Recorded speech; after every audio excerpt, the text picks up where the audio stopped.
So we're joined by Andy Berry, and he has just completed the winter Tranters Round. Andy, great to see you. How are you feeling now? Yeah, pretty good. I'm not gonna lie, I was better before Saturday when I foolishly decided to go and do a short fell race and rolled my ankle. So I've now got a little bit of recovery to do, but no, overall I'm doing great. Thanks. Great to see you kind of like, up in the mountains, venturing up in those kind of conditions. So a little bit about the Tranters Round. Can you tell us a little bit about it? Yep. So it starts and finishes at Glen Nevis Youth Hostel in just outside of Fort William, and it you can go clockwise or anti-clockwise around 18 Mamores plus one that was declassified in I think 97. And it takes in basically the most fun parts of the Ramsey round, which is the Mamores on the south side, the Grey Corries, and then the Aonachs and Glen Nevis. I'm going to have to apologise as well because if I get any pronunciations wrong of these Scottish mountains, I don't want to offend anybody. So apologies for that straight away. But so yeah, so then it's 60 kilometers, about 6,000 meters of climbing it, and just some of the most intense but fun running that you could probably have in the British Isles, I would say. Yeah, and I guess really, in the summer, like you say, it kind of sums it up there. It's the fun parts in a way, but in the winter, I guess, it's a completely different ball game in its own right.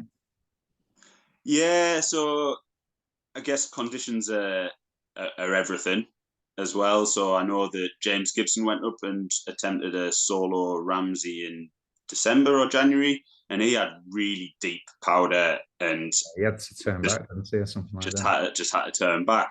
I was fortunate enough that all that powder had nicely gone through its freeze thaw cycles and was nice and compact and hard when I went. So it made it very fast on the day, quite high consequences if you make a mistake, but ultimately that's the challenge that I wanted on the day. So that's Yeah.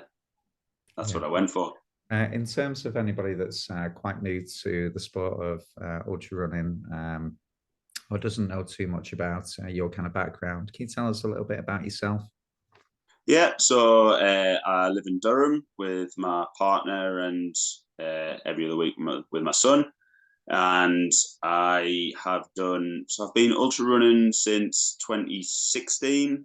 I did my Bob Graham in 2016, and then a winter, well, I'd now call a winter time Bob Graham because having experienced winter in Scotland, I wouldn't call it necessarily a winter Bob Graham because it was more like a spring Bob Graham, but in the month of January.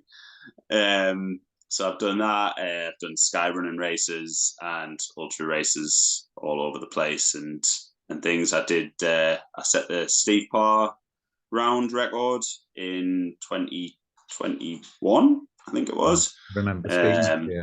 I'm pretty certain we spoke about it, didn't we? yeah, we did. Yeah, yeah. So we had some crack about that after I did that. And then last year I did the Paddy Buckley round in May and got frustratingly close to Finley Wild's time, even though I was supported and he was sole and unsupported. I was just 23 minutes off with a frustrating navigational error that cost me 18 minutes in the middle there. So that was on me, but yeah, that was frustrating. And then did a Ramsey round in September, solo classed as supported because I put a drop bag at Loch Treeg.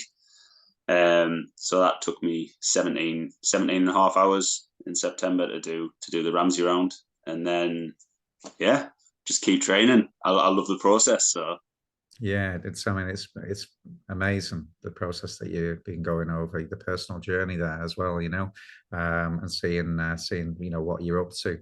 It's just incredible. What kind of attracted you to winter Tranters? So we were watching the spine dots like everybody else, and we went out on the Monday night and gave some teas and coffees and soup out, and then went out again on the Tuesday night for those a little bit further down the pack. and did teas and coffees and soups again. And I was just completely inspired by these people on this winter journey. And I was like, I don't want to wait 12 months for a winter adventure. So then I was driving over the Lake District with my son on the Saturday to go hiking, and just daydreaming. And I was like, okay, well, I don't want too big a day because I don't want to put too much damage in and stop the training too much. What could I do that was, short enough to be a really good adventure, but, big enough that it would quell all that as well? And so then I first stumbled across the idea of a Tranters Round in my head, because when I'd spoke to Finley in and around doing my Ramsey, he said, "Oh, do you not fancy doing Tranters Round? It's like the best bits of the Ramsey. It's just so condensed. You should have a go." So it was in my head that this fun round was there, and yeah. So then driving over, that little seed that starts growing into a plant. By the time I get to Keswick, text Jess and I'm like, next Saturday, I'm meant to be doing Steve Parr support for Jack Oliver, but he's got 5 people or 4 people on that leg already. So I think that he'd probably be all right if I dropped out. Do you fancy a trip to Scotland? And then it just grew from there. And just text Kim Collison, my coach, and said, would a winter Tranter round could that fit into the training program? And kind of got tentative yeses off both of them. And then I was like, right, well, let's start watching the weather forecast. That was the Saturday. And then the Tuesday, the weather forecast looked pretty good. I had a window there. Yeah. And then finally hit the green light on the Wednesday before to go, yep, right, it's worth a drive up there and a start, and we'll see what happens. Yeah, absolutely. And I think it's the conditions, unless you're literally on the doorstep, you're not going to know until you're up there. Yeah, so I did text Finley, and he helpfully had talked to some of his friends, and he'd said, it's firm on the tops. That's as much as I can tell you, that you're not going to be knee deep in powder. So that was really nice of him to put feelers out and get a grip. So at least I had some idea of what I was going up there towards, and that I wouldn't get turned around at the first top by, say the conditions that James had when he went up there. Yeah, absolutely. Did you, in terms of kit wise, what kind of did you carry any microspikes, any extra kit? Yeah, so I ummed and ahed about how many axes to take, settled on one ice axe, took microspikes, regretted that. I should have taken lightweight crampons, really. Yeah. That was my inexperience in the hills. Got in those hills in those conditions. I got away with it, but I would not recommend anybody else try to potentially get away with that. We shared the ice axe anyway for self-arrest, eh? Yeah, so I mean, coming down one of the Mamores, first big descent, and in summer it's this lovely kind of scree descent, and you kind of fly down off the summit and you're straight up onto the next one. And I just looked over the edge and I was just like, poof. Okay. Started tiptoeing down, one wrong foot placement, and just I've never gained so much speed so quickly in my life. But self-arrest, kind of come to a halt, look around and go, right. Super care on the descents then, Andy. Dust yourself off. No wonder you got around so quick. Yeah. No wonder you got around so quick. Yeah, it's like a Jack Black moment, that, isn't it? That's cool. In terms of the FKT, I think it was Finley's FKT on the winter round. Was that in your sights, or was it just really just I'm going to do my own? So I genuinely hadn't even looked. I'd assumed it was his time, but I hadn't looked. But when we were discussing how long it would take, and I was kind of like, oh well, it could take anything between 12 hours and 18 hours. And Jess, my partner, she said, you realize the record's like 14 and a half hours, don't you? And I was like, no. I was like, okay, well, let's go with anything between 13 hours and 18 hours then. So I knew that if, just with the distance and the climb and everything like that if the conditions allowed a really good run, that 14 and a half hours was within my skill set and within my fitness level. Yeah. but I genuinely didn't really go there for that. I went for a really good day out, like just a big adventure.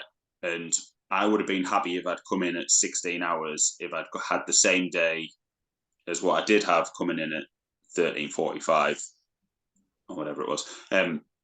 I just wanted a big adventure, a big winter adventure, and everything else was secondary. I mean, don't get me wrong, it's really nice that it all went well, and got the record. It's great, but it's not what I went for, and it's not what I'll really. The most I'll take away from it. The most I'll take away from it is just the overall sense of feeling so alive by the time I came back down that only mountain running really can give. Yeah, in my opinion. yeah, I completely understand, completely get that. In terms of out there, can you talk us through what time you started, and how it kind of the route, and don't worry about the pronunciations, but basically how you felt. So was there any particular descent or ascents that you kind of maybe struggled a little bit more with? So I knew the weather was going to be better towards the start of the day than the end of the day. The wind was due to pick up all through the day, and I didn't really want to be going across the CMD arete in 50-mile-an-hour winds if I could possibly help it. So I set the alarm for 2:45 and was just get out the door as quick as you can kind of mentality. So that's what I did. I ended up leaving the youth hostel at about 3:24, 3:20, something like that. And Strava says 3:24, so that's what I'll go with. And then, so then up through you go along the road, then up through the woods, and it was just a beautiful morning, starry sky, crisp, still to start with, all up the first climb, just kind of me and my head torch and crunching a bit of snow. Then the cloud kind of came in a bit for you'd kind of top out your first one, and then your first ridge is the Devil's Ridge, which is on the Ringer Stahl race. But that's obviously an out and back for this. And that was my first taste of the conditions with the really solid neve, nice ridge, just running along with a big grin on my face. So it was like a kid in a sweet shop. And then you come back along, traverse around, and you got another one. And just all the Mamores were just really, cloud was blowing in and out, and then you get that first light of day come out, and dawn always is a great time to be in the hills. It's just a beautiful time to be out in them, and as I say, the conditions were great at that point. Then I had my big descent that woke me up a little bit, shall we say. I've got the map here. There we go. I'll be able to do better now. I'm Borak. So I came down off there and then up Stub Core again. And that was all really just really nice, solid ground. A little bit. So I started getting a little bit frustrated having to take the spikes on and off. So I made that decision at that point just to keep them on and just aim for the grass when there wasn't any snow. So the snow level was probably around about 700 meters, something like that. So you're coming in and out of it as you dip down and go back up. And then on the little out and back to Binny and Dearg, it just started fluttering snow as well. And I was just like, oh, Scotland's just showing off now. It was just giving me a bit of everything. And then you got quite a lovely traverse, like single track traverse on like, for once, a decent path. And that was just lovely, just kind of skipping along. But you had these kind of like little patches of ice that meant that keeping the spikes on was sensible, because you kind of like, run around a corner and just hit a big sheet of ice. So that was all Just having good that, fun. I guess that kind of peace of mind, a bit more confidence in your step if you've got the spikes on as well, isn't it? Exactly. Yeah, exactly. And then after I'd finished the Mamores, and you do kind of the only on the Tranters Round big down and up into the valley, and the sun came out, so it was actually a bit warm. That's the furthest my zip got down. My zip got down to about here on my jacket when the sun came out. And there's kind of, deer running around, and yeah, it's some place to be when you've got the conditions. In terms of navigation, I guess if the conditions change for the worst, you need to know exactly what you're doing up there.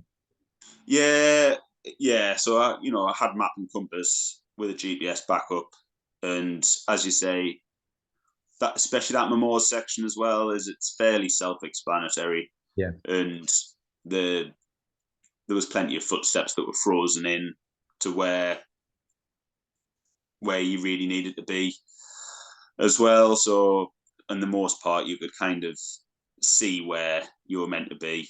But I think mainly having that experience from the Ramsey round, so that I could recognise, okay, I'm going to be dropping down. In the summer, I dropped down there. Yeah. That doesn't look very sensible today, but I know that kind of that's where I need to be. So I'll just kind of go that way today. And having that experience was very beneficial on the day. Very beneficial. How did feel reach the Glen Nevis youth hostel at the end? A relief, I think, but not a relief as in it was hurting. A relief as in, wow, there's been a couple of moments today. I'd say 99% of the time I was like, watertight safe.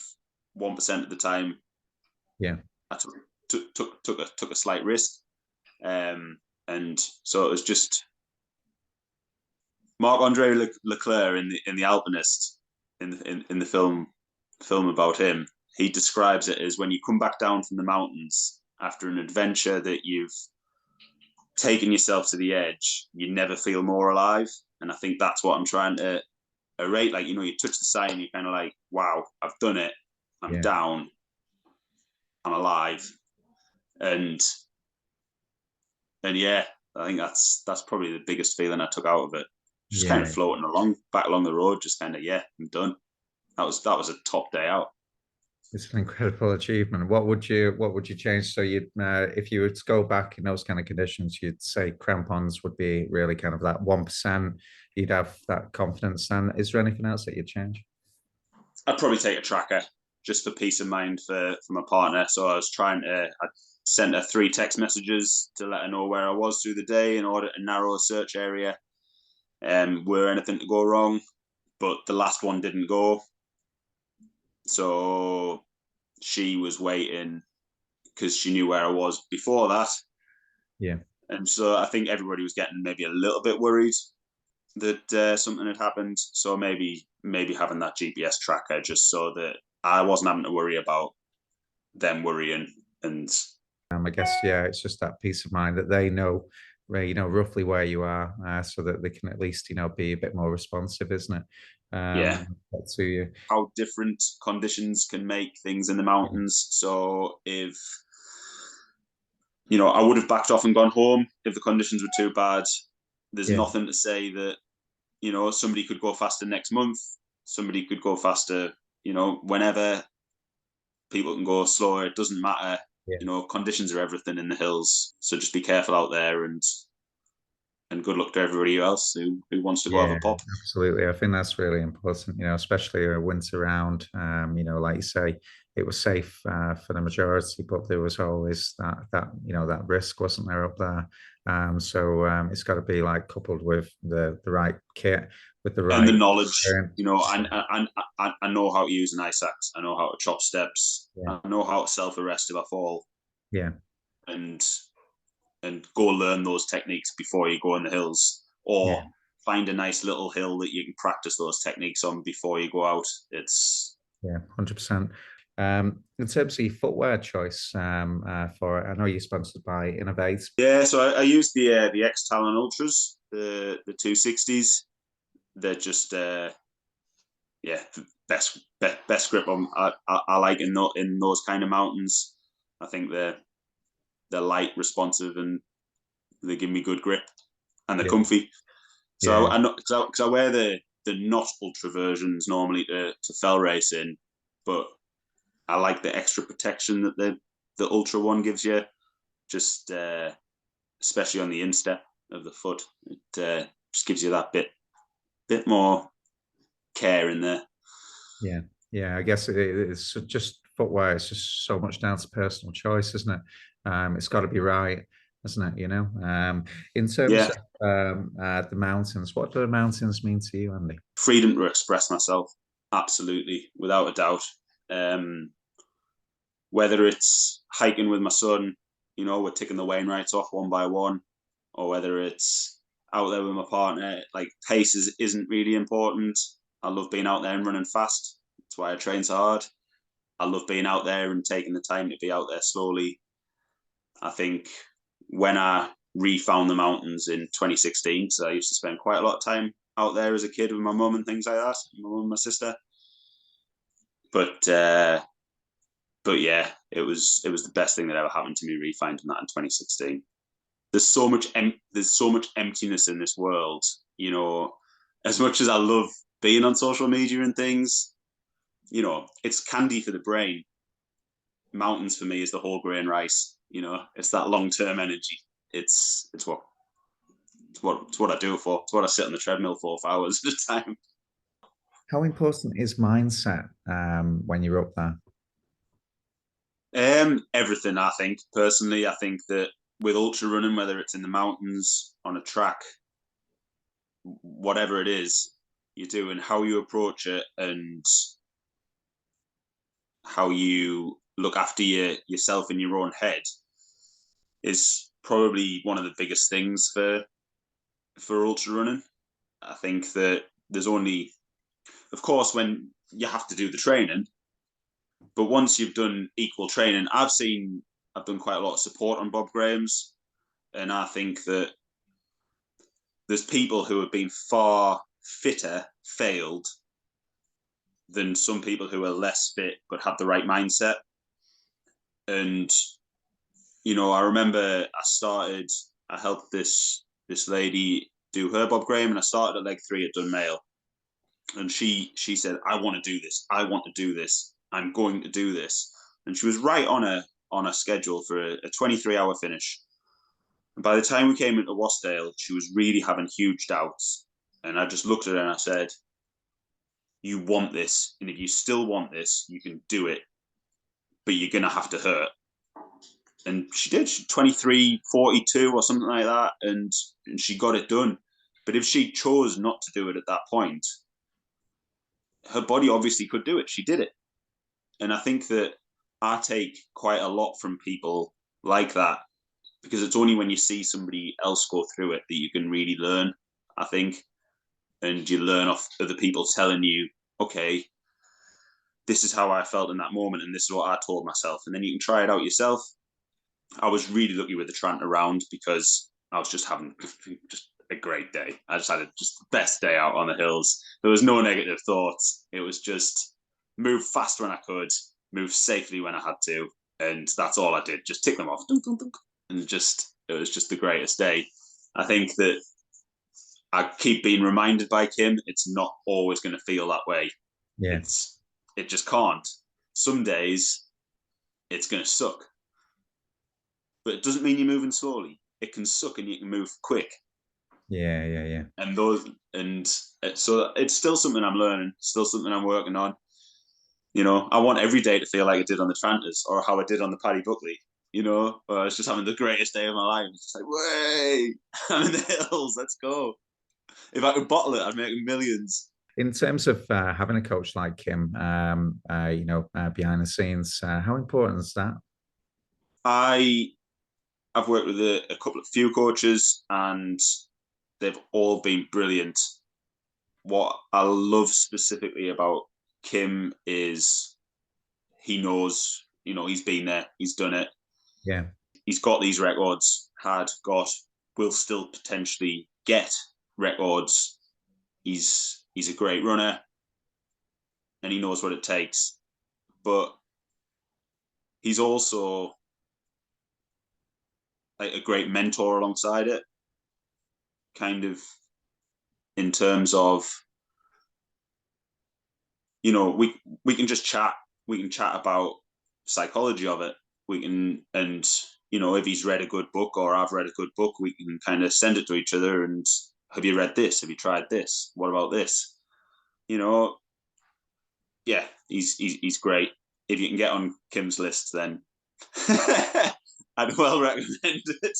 Yeah, yeah, 100%. But I'm guessing he's still got quite a waiting list. So In terms of what's next on the horizon for yourself? I've got the Three Peaks race in April. That's going to be a fun blast, and then hopefully that will lead into an attempt on the Lakes 24-hour record in May. Yeah. Which is held by Kim at a what is still feels quite staggering 78 peaks. But you know, if I have a great day, great training block, physically and mentally, there's nothing stopping me adding the top, and I kind of feel why not. You know, I have quite bad imposter syndrome, so I can sit here and give you 100 reasons why it's why it shouldn't be me. But you know, the other side of me is like, no, it can be, and yeah, and it excites me just to talk about it, to think about it, and yeah, look forward to getting out in the van on that day and getting out with some friends and seeing what happens. What you've shown is you're not afraid of a challenge, that you'll step up to it and you'll take it on, you know, and you will get that focus for that. Well, I think I said after the Steve Parr round, that was kind of, you know, the first performance that I stepped up a level. And I made a decision then that, well, I'll take it as far as I can on the biggest and hardest records that I can find.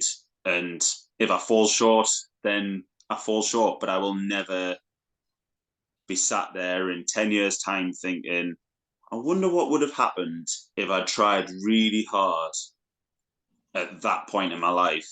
How far could I have taken my running? Well, let's find out. Thanks so much for your time today, Andy. Really appreciate it. Great to speak to you again, and we wish you all the very, very best for the race season ahead. Oh, thank you very much. Great to talk to you.